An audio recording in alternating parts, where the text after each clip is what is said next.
Spots are not just a fashion statement for Tammy Kerr. Because if you looked at me, you wouldn't think that anything was wrong. They are her protection against the sun and another case of skin cancer. I was shocked. It was horrible. But unlike most skin cancers, Tammy didn't have any of the classic signs. I never even thought to go get it checked because I thought, oh, well, it's not a sore, it's not a pimple, it's not bleeding, it's not a mole. All the things that you think would be associated with skin cancer. It was just a spot on the end of her nose that could only be seen when she touched it. I noticed when I was putting on my makeup probably about 2 years ago, I pushed on my nose and the end of my nose turned white. And I thought, well, that's kind of weird. I've never seen that before. Later that summer, Tammy's nose was peeling from a sunburn, and that's when she knew something was definitely wrong. And so I went to take a piece of skin off, and it took the whole chunk out, the whole end of my nose. A diagnosis revealed Tammy had a form of basal cell skin cancer and had probably had it for several years.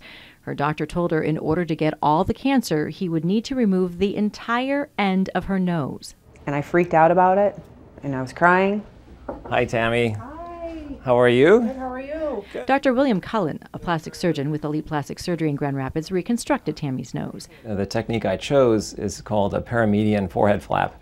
It's a two-step process that would leave Tammy disfigured for about 3 weeks. So we borrow skin from the forehead. We take a small strip of skin from the forehead and attach it to the area that's missing on the nose. And we leave it attached at the inner eyebrow, right about here, where there is a vessel, artery, and vein that keep that tissue alive or that skin alive temporarily while it grows in position. This is what Tammy looked like for 3 weeks.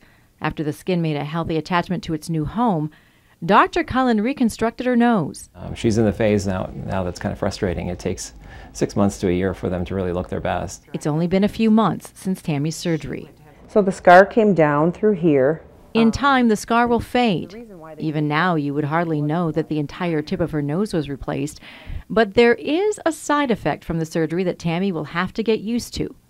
Her new nose is just for looks. This had no feeling, and this still has no feeling. And it probably never will. That's one of the valuable lessons Tammy learned about skin cancer and early detection. Now I know, like if I see anything that changes in my skin, I am going to the dermatologist. That, and being diligent about sun protection. And I have a lot of big hats. I have a lot of big hats.